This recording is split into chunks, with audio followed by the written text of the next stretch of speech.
ஒரு விவசாயி குதிரையையும் ஆட்டையும் வளர்த்து வந்தான். குதிரையும் ஆடும் சிறந்த நண்பர்கள்.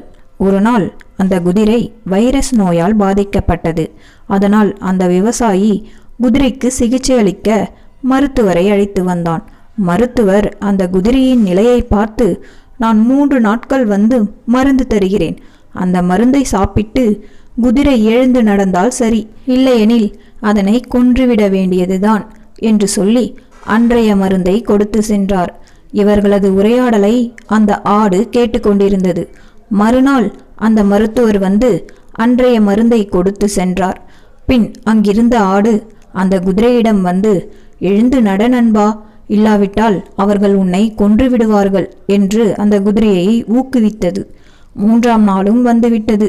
மருத்துவரும் வந்து குதிரைக்கு மருந்து கொடுத்துவிட்டு அந்த விவசாயியிடம், நாளை குதிரை நடக்கவில்லை எனில் அதனை கொன்றுவிட வேண்டும், இல்லாவிட்டால் அந்த வைரஸ் பரவி மற்றவர்களுக்கும் பரவிவிடும் என்று சொல்லி சென்றார். அந்த மருத்துவர் போனதும் ஆடு குதிரையிடம் வந்து, நண்பா, எப்படியாவது எழுந்து நடக்க முயற்சி செய், உன்னால் முடியும், எழுந்திரு எழுந்திரு என்று சொல்லியது.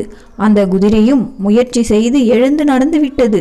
எதிர்பாராத விதமாக அந்த குதிரையை விவசாயி பார்க்க வரும்போது குதிரை ஓடியதை பார்த்து சந்தோஷமடைந்து மருத்துவரை அழைத்து அவரிடம், என்ன ஒரு ஆச்சரியம், என் குதிரை குணமடைந்து விட்டது.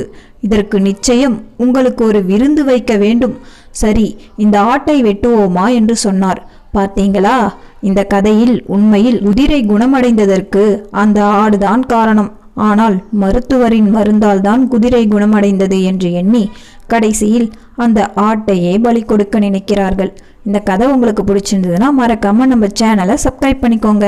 தேங்க்யூ.